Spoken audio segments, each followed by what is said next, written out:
Arafah had always believed in fairy tales. Raised in a modest household in Lahore, she was taught that love, loyalty, and kindness were the pillars of a lasting relationship. A talented graphic designer with big dreams and a heart full of hope, Arafah met Cameron during her final year of university. He was charming, ambitious, and knew exactly what to say to make her laugh even on her worst days. Their connection was instant, one of those electric moments that felt like fate had finally done something right. They became inseparable. From late-night chai runs to long drives filled with future plans, their love blossomed effortlessly. Cameron often told her she was his lucky charm, and she, in return, gave him her whole heart. Arafah supported him through his career struggles, often working overtime herself to help them stay afloat. She was his biggest cheerleader, trusting that their sacrifices today would be the foundation of their future together. For 5 years, Arafah invested everything into the relationship: time, energy, dreams, and love. She imagined their wedding, their first home, even the names of their future children. It wasn't just love, it was partnership, or so she believed. But everything came crashing down on a rainy Monday afternoon. Cameron walked in, unusually silent, avoiding eye contact. Arafah noticed he had stopped wearing the bracelet she had gifted him on their anniversary. When she asked him what was wrong, he sighed deeply and said words that shattered her world in an instant. "I've been seeing someone else. I didn't plan for this to happen, but I think I love her." Her mind went blank. For a moment, the world around her stood still. The walls, the sofa they had picked out together, the scent of his cologne, it all became unbearable. She tried to speak, but her voice cracked, her throat tightening around the disbelief. Betrayal doesn't come with a warning, and Arafah felt like she had been blindsided by a truck at full speed. The days that followed were a blur of crying spells, sleepless nights, unanswered questions, and a silence that screamed in her apartment. Her soul felt hollow, like someone had reached inside her chest and taken everything with them. She lost her appetite, her focus, her confidence. Even looking in the mirror became painful. She questioned her worth, her beauty, and her choices. She scrolled through pictures of them together, wondering how many of those smiles were fake on his part. Had he already fallen for someone else when he held her hand, made promises, or told her he loved her? Confused, betrayed, and utterly broken, Arafah was now a woman staring at the ashes of a love she thought would last forever. But little did she know, those ashes would one day form the foundation of her rebirth, a journey that would transform her pain into purpose, and her scars into a crown. In the weeks that followed Cameron's betrayal, Arafah felt like she was drowning in her own life. The apartment they had shared felt like a haunted house, every room echoing with memories of laughter that now felt like lies. She couldn't bear to sleep on the bed they once shared, choosing instead to collapse on the couch night after night, her tear-soaked pillow a constant companion. Emotionally, she was a wreck. Every phone call from a friend asking if she was okay felt like salt on an open wound. Financially, things were deteriorating fast. Cameron had always contributed to their shared expenses, and now with him gone, Arafah had to carry the full burden alone. Rent, groceries, utilities, everything piled up. Her freelance graphic design work, once a joyful creative outlet, began to feel like a prison she couldn't escape from. Worse yet, the people she thought would support her most were nowhere to be found. Some of her closest friends, mutual friends, with Cameron, sided with him, citing complicated circumstances and telling her not to dwell on the past. A few even suggested she must have done something to drive him away. Even her family, while sympathetic, were distant. Her mother insisted she move back home, but Arafah knew that would mean losing the small sense of independence she had left. Her father simply told her to pray and leave things to God, not realizing how shattered she was. No one truly saw her. No one understood the storm she was navigating alone. The loneliness was suffocating. Some nights, she questioned everything: her worth, her dreams, her very existence. There were moments when she wished she could disappear entirely, vanish into the background of her own life. But as the days turned into weeks, something inside her began to shift. One particularly difficult night, she found herself scrolling endlessly through her phone gallery. Photos of Cameron, memories of vacations, and sweet nothings once texted. Back and forth now felt like daggers. She opened her notes app to vent, typing through tears. That's when she came across an old quote she had written months ago, something she once heard during a podcast and had jotted down without thinking. Sometimes, the universe breaks your heart so wide open, only so the light can get in. She read it once, then again, and again. Suddenly, something clicked. For the first time since the breakup, she felt something stir deep inside, a whisper, a flicker of defiance. She thought to herself, what if this pain wasn't meant to destroy me, but to rebuild me into someone stronger? That one thought became the turning point. The next morning, she got out of bed without snoozing her alarm for the first time in weeks. She opened her curtains and let the sunlight hit her face. It wasn't a dramatic transformation. It wasn't as though her pain disappeared overnight, but it was the beginning of something new, something stronger. She took a notebook and wrote 3 things. I will not let this define me. I am still valuable. Even if he couldn't see it, I will rebuild myself brick by brick. And so began her slow, steady climb out of rock bottom. She started with small steps, organizing her space, eating 1 decent meal a day, and re-engaging with her clients. She blocked Cameron on social media and deleted their photos. She told herself that every task completed, no matter how small, was a victory. With each passing day, she felt a bit more control returning. She started listening to motivational podcasts and reading stories of women who had bounced back from heartbreak, financial ruin, or betrayal. Their words lit a spark in her soul, proof that transformation was possible. Arifah decided that she would no longer play the role of the abandoned, broken woman. She was going to be the author of her own comeback. She didn't know yet what that would look like, but she had made a decision. She would stop being the victim. She would rise, even if the climb was slow. Even if no one else believed in her, she would be enough. With the fog of heartbreak slowly beginning to clear, Arifah started looking inward. For the first time in years, she asked herself a question she had long avoided.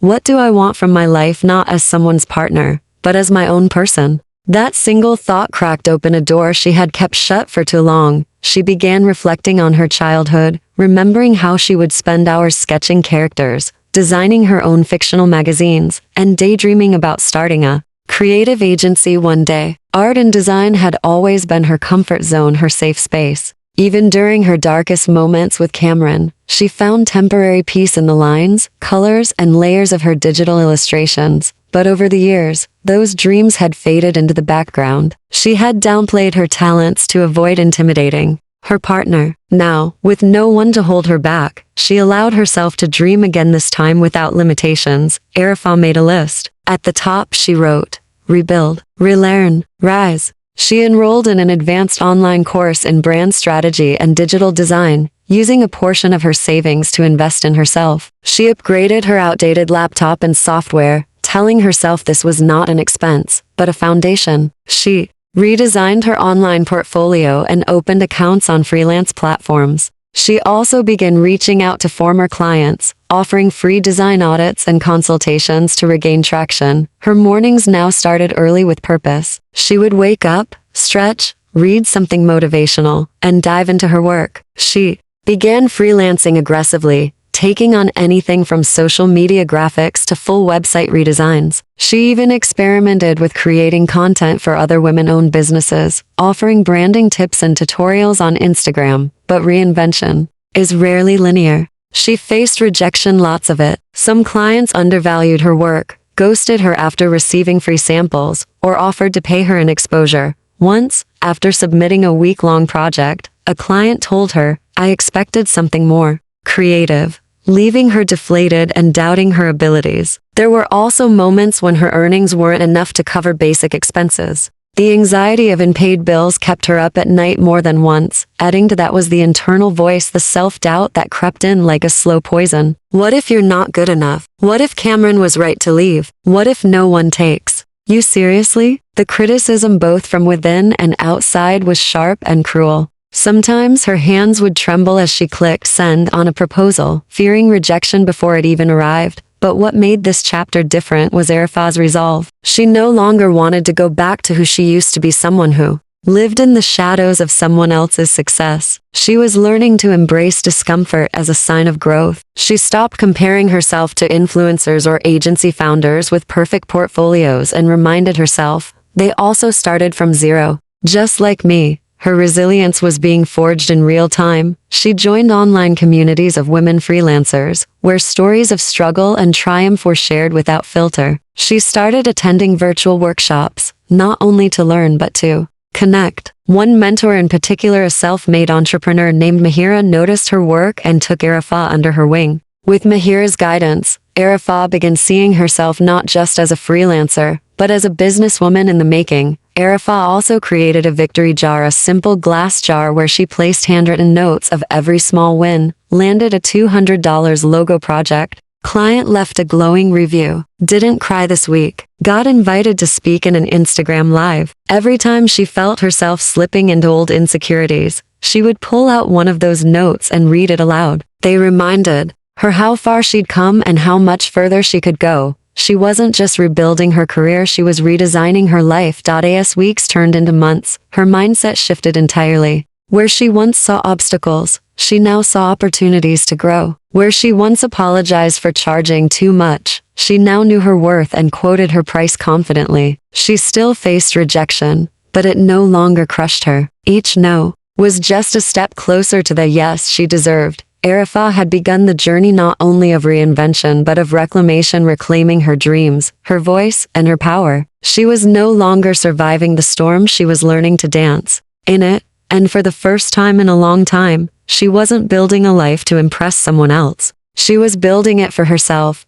Arafah's journey from heartbreak to healing had already made her stronger, but what came next was the transformation no one, least of all her ex, had ever seen coming. It began with a single email. A Canadian startup, impressed by her branding breakdown video on Instagram, reached out asking if she could design their entire visual identity. The budget? $2,500. It was more than she had ever made from a single project before. Arafah stared at the screen in disbelief, rereading the message to make sure she wasn't dreaming. It was the first major breakthrough she had longed for, and it was real. She poured everything into that project. Long nights, meticulous design drafts, daily Zoom calls, and endless attention to detail. When the campaign launched, the client tagged her across their social media platforms and called her a game changer. That one shout-out opened the floodgates. Within days, Arafah's inbox was filled with inquiries, and her following grew steadily. But she wasn't about to stop there.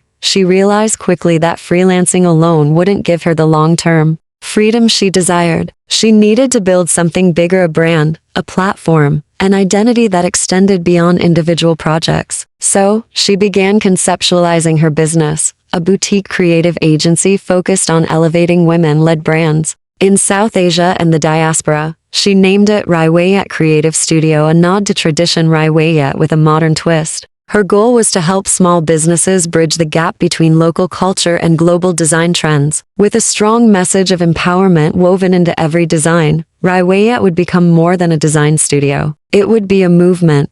Arafah officially launched the agency with a modest website, a mission statement, and her portfolio of projects. She reinvested every rupee she earned buying better software, hiring a part-time assistant, and even commissioning a local developer to build a custom client dashboard to streamline workflow. Her smart, calculated decisions started to pay off. She created digital templates and mini courses on branding, selling them through Gumroad and Shopify. They became instant hits with new entrepreneurs, especially women looking to launch their own businesses. Within 6 months, her digital products brought in passive income that equaled her monthly design earnings. She also collaborated with influencers and business coaches, offering exclusive branding kits. Her work was being shared in WhatsApp groups, business forums, and even local university entrepreneurship classes. Every bit of visibility brought more credibility, and soon, she was invited to speak at webinars and virtual panels. But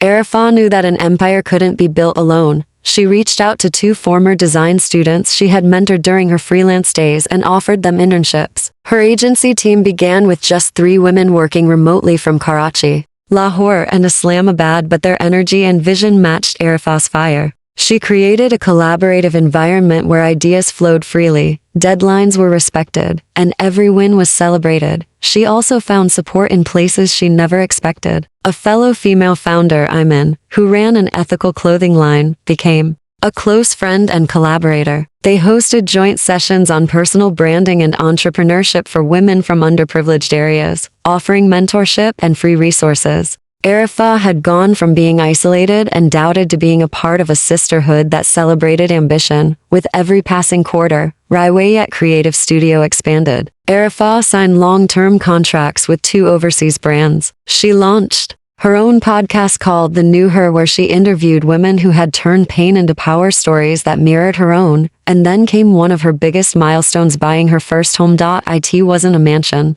It was a cozy 2-bedroom apartment in a quiet part of town, but it was hers. She walked through the empty rooms with tears in her eyes, remembering the nights she had gone to bed hungry, the client rejections, the loneliness, the fear of never making it. And now she had crossed a threshold. She had gone from emotionally and financially broke into a homeowner in less than 2 years. She also gave herself something she'd always wanted but never dared to claim: a personal studio. The spare bedroom in her new apartment was transformed into a sanctuary of inspiration, walls lined with art, mood boards, business books, and a whiteboard filled with goals for the next 5 years. But what truly defined her rise wasn't just the financial success or the material achievements. It was how she showed up in the world. Arifah now stood tall, shoulders back, voice steady, and heart open. Clients came not just for her designs, but for her energy, her confidence, and her clarity. Her brand became synonymous with storytelling and strength. Her journey inspired others to break their own cycles of limitation and betrayal. She had once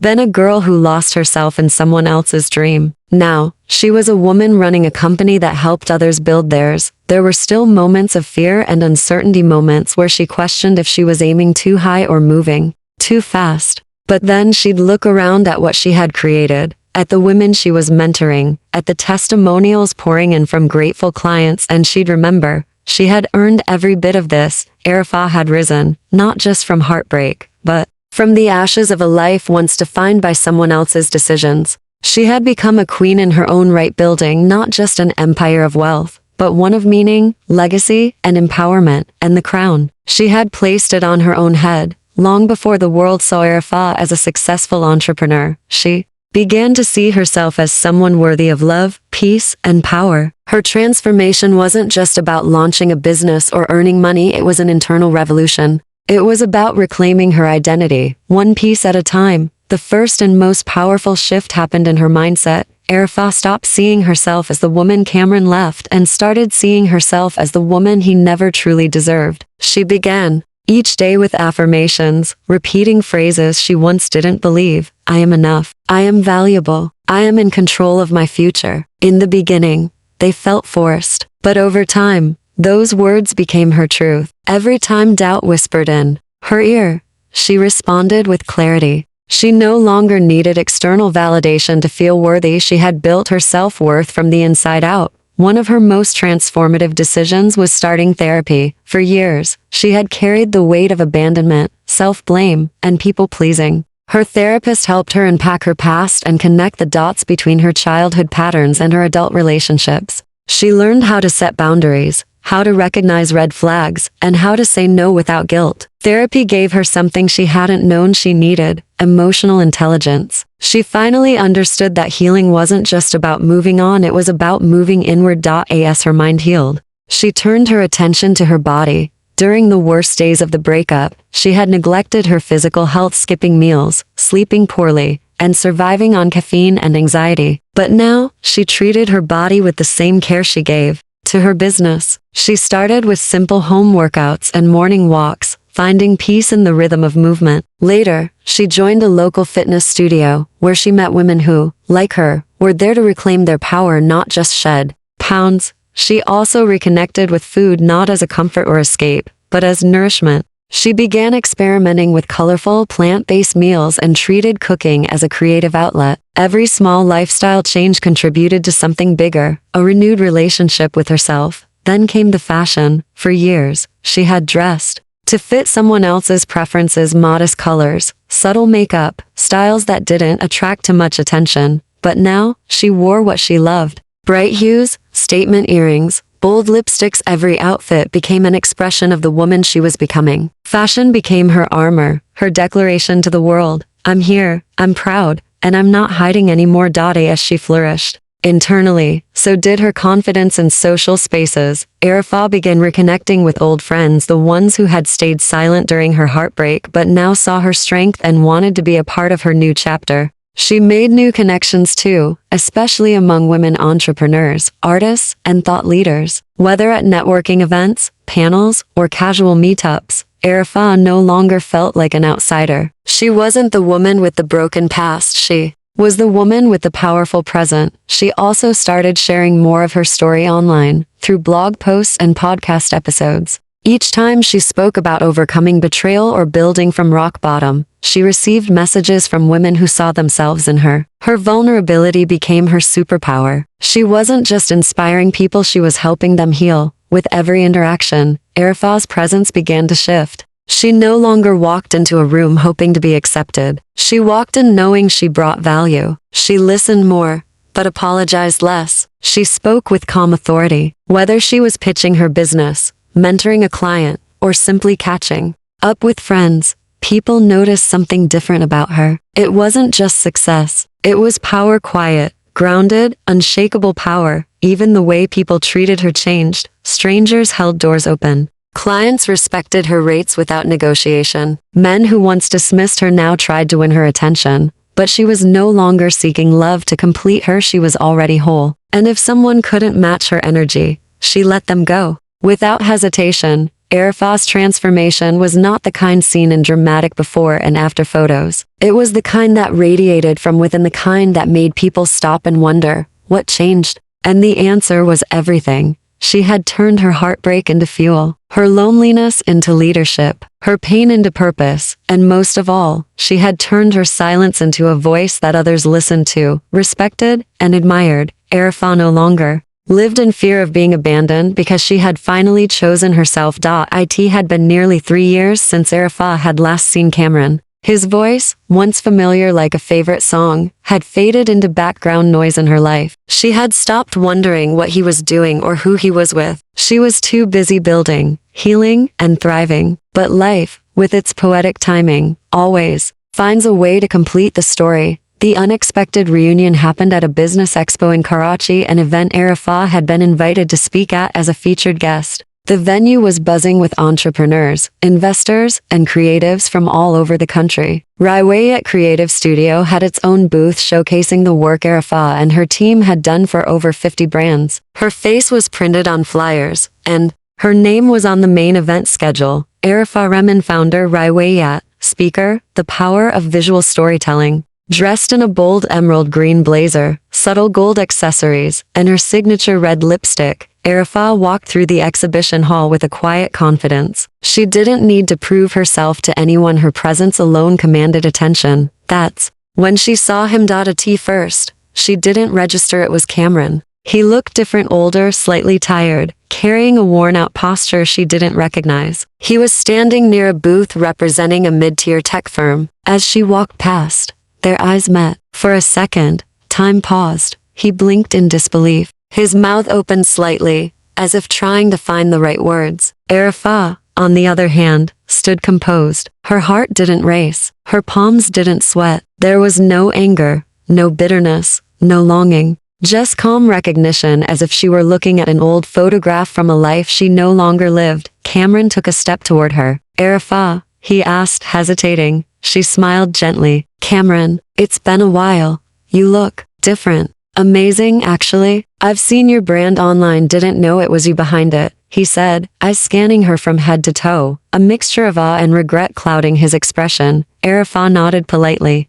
Yes, Riwayat's grown a lot these past couple of years. It's been a good journey. He chuckled nervously. I always knew you were talented. Guess I underestimated you. There was a flicker of envy behind his compliment, masked poorly by forced charm. She didn't reply to that. She didn't need to. His regret was already loud enough. There was an awkward pause. Cameron looked like he wanted to say more, perhaps to apologize, or to justify the past. But Arafah didn't offer him that opening. She had no desire to relive what had already been healed. He was part of her story, yes, but she had rewritten the ending without him. Well, she said, glancing at her watch, I'm due on stage soon. It was good running into you. Take care of yourself. With that, she walked away gracefully, powerfully, not with a dramatic flourish or vindictive satisfaction, but with quiet dignity. She didn't need validation from Cameron. She didn't need closure or answers. Her life, her success, her peace, they were her closure. As she took the stage minutes later, speaking to a crowd of aspiring entrepreneurs, Cameron stood in the audience, watching her. This time, he wasn't at the center of her world. He was simply a forgotten chapter, witnessing the woman he once left behind become the queen she was always meant to be. And Arafah, she never looked back. After their unexpected reunion at the expo, Arafah didn't dwell on Cameron's reaction. She didn't replay his words or search for deeper meaning in his regretful eyes. She had long outgrown the need for validation from the man who once broke her. But in the days that followed, she couldn't help but notice the stark contrast between their lives, his and hers. Cameron, from what she gathered during the brief interaction, was still working a mid-level job, bouncing between tech startups, chasing stability that always seemed to be just out of reach. He looked worn down, burdened by the same ambition he once flaunted. The fire in his eyes had dimmed. There was no joy in his words, only a shadow of the man who once spoke endlessly of dreams and success. Arafah, on the other hand, was thriving, and not just in the ways people could see: her designer wardrobe, her podcast listeners, her luxury home, but in the quieter, more powerful ways. She had found something far more valuable than wealth: inner peace. While Cameron had chosen instant gratification, walking away from loyalty in search of novelty, Arafah had chosen growth. And that choice made all the difference. She was financially independent, yes. Her business was now turning over 6 figures annually. She had multiple income streams: branding clients, digital courses, podcast sponsorships. But that was just the surface. The real richness came from knowing she had built a life on her own terms. She woke up every morning without anxiety about being enough. She no longer looked over her shoulder wondering if someone would leave her. She made decisions with clarity, surrounded by a team that respected her and friends who celebrated her. She was rich in freedom, the ability to take a break without asking anyone's permission. Rich in confidence, knowing that she could walk into any room and hold her own. Rich in relationships, a tight circle of people who uplifted and protected her peace. Rich in self-respect, she never again had to beg for love or compromise her worth. And most importantly, rich in healing, the kind that glows from within, quiet and unshakable. What Cameron didn't realize, and maybe never would, was that leaving her didn't break her. It refined her. What looked like abandonment was actually redirection. He had done her a painful favor. His departure made space for the woman she was always meant to become. Arafah never sought revenge. She never tried to prove him wrong or flaunt her success in his face. Because what she had gained was far sweeter than revenge. It was freedom. True, unshakable freedom from needing to be seen, chosen, or approved by anyone but herself.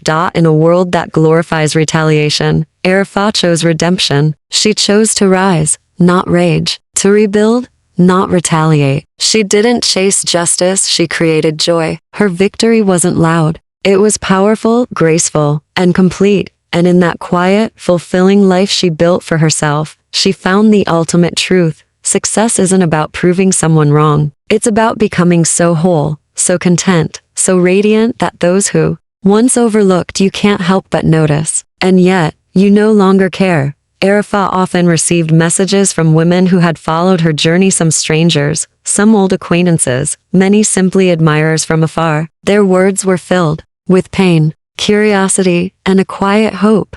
How did you survive it? How did you become so strong? How did you move on and build all this? To them, she always gave the same answer, not sugar-coated or wrapped in motivational slogans, but honest, tender truth. You don't just survive heartbreak. You let it burn you into something new. You become someone even you didn't know existed. She never pretended that healing was easy. It wasn't. There were nights she cried until her lungs ached, mornings she couldn't get out of bed, and days where failure felt louder than any victory. But those painful moments, they were sacred. They were the classroom where she learned resilience. They were the forge in which her new self was shaped. And to any woman reading her story or listening to her speak, Arafah had this to say: let yourself break. Let the pieces fall. But promise yourself, promise with your whole soul, that when you rebuild, you will not use the same shape you were forced into. Heartbreak isn't just about someone leaving you, it's about you being forced to meet the version of yourself that you've ignored for too long. The woman who had dreams. The woman who had strength. The woman who no longer fits in the box someone else built for her. To the women still stuck in silence, Arafah said, speak. To the ones feeling unworthy, remember, your worth is not determined by who chooses to love you. And to the women waiting to be okay before starting again, don't wait. Start now. Start scared. Start messy. But start. She reminded them that heartbreak is not the end, it's the beginning of becoming someone you've never dared to imagine. Arafah celebrated her own transformation not with arrogance, but with awe. She looked back and barely recognized the girl who once begged to be understood, who tolerated less to feel loved, who silenced her own voice to keep peace. That girl was gone. In her place stood a woman who owned boardrooms, shaped brands, and walked through the world with a calm confidence that couldn't be faked. A woman who didn't need to be chosen, because she had already chosen herself. A woman who no longer looked for closure, because her growth was the closure. She had not just recovered from heartbreak, she had transcended it, and her greatest realization came not in the moments of applause, not during podcast interviews or bank transfers, but in quiet, personal moments, like standing barefoot on her balcony watching the sunrise, or getting ready for a dinner in a dress she once thought she wasn't bold enough to wear, or laughing, really laughing, with people who saw her, truly saw her, and loved her for who she had become. She finally understood that the real victory wasn't that she had out-earned, outgrown, or outshined her ex. The real victory was that she had become undeniably herself. She had turned rejection into redirection, pain into passion, loneliness into leadership. Her journey became a living, breathing example of what happens when a woman stops waiting to be saved and starts saving herself. And if she could leave just one lasting thought, one truth to echo in the hearts of women like her, it would be this: the woman he left was not the woman who returned. No, she returned as a queen, not a queen with a crown someone handed her, but one she forged herself through sweat, grit, pain, and fire. A crown made not of diamonds, but of self-respect, boundaries, healed wounds, and fierce independence. And that, Arafah believed, was the true meaning of victory. It wasn't about revenge. It wasn't about being better than someone else. It was about being free, truly, fully, joyfully free, free from doubt, free from needing approval, free to create, to love, to dream, to lead, to live. So to every woman who had ever been left, betrayed, overlooked, or underestimated, Arafah offered her story not as a blueprint, but as a beacon. You don't have to become her, you just have to become you. The real you, the strong you, the version of you no one saw coming. And when you do, you won't just rise, you'll reign.